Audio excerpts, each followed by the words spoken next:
Iisa lamang din po ang adhikain nito, iisa ang layo nito.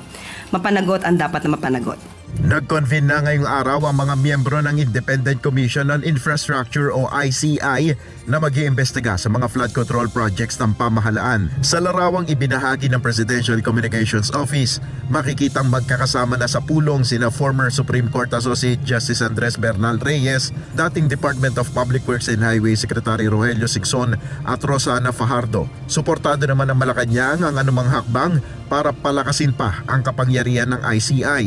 Welcome po ang lahat na maaaring maitulong para mas maging malakas pa po ang kapangyarihan ng Independent Commission ito. Ayon kay Palace Press Officer Yusek Claire Castro, hindi na kailangan ng contempt powers ng ICI. Pero welcome anya kay Pangulong Ferdinand Marcos Jr. kung isusulong ito ng mga mambabatas. Ang sabi po ng Pangulo, ito'y fact-finding commission. So, di po kinakailangan talaga po na magkaroon ng power na mag-punish dun sa mga taong hindi dadalo. Pero, kung iyon po ay ibibigay sa Independent Commission ng mga mambabatas, maganda po siyang suggestion. At yan po ay welcome na welcome po sa Pangulo.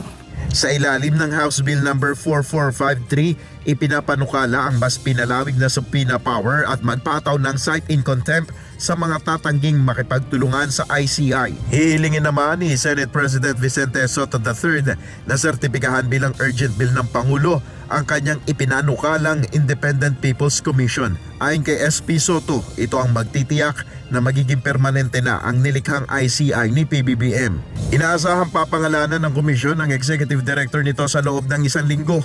Tiniyak naman ng Department of Budget and Management na may pondong nakalaan para sa ICI. Napag-usapan namin ni Executive Secretary Bersamin that kung kaya pa sa budget nila, they will provide it. Pero pag hindi na kaya, they will request from us. So i-charge natin to sa contingent fund for the MOE and capital outlays for their operations. Nel Maribuhok, UNTV News and Rescue.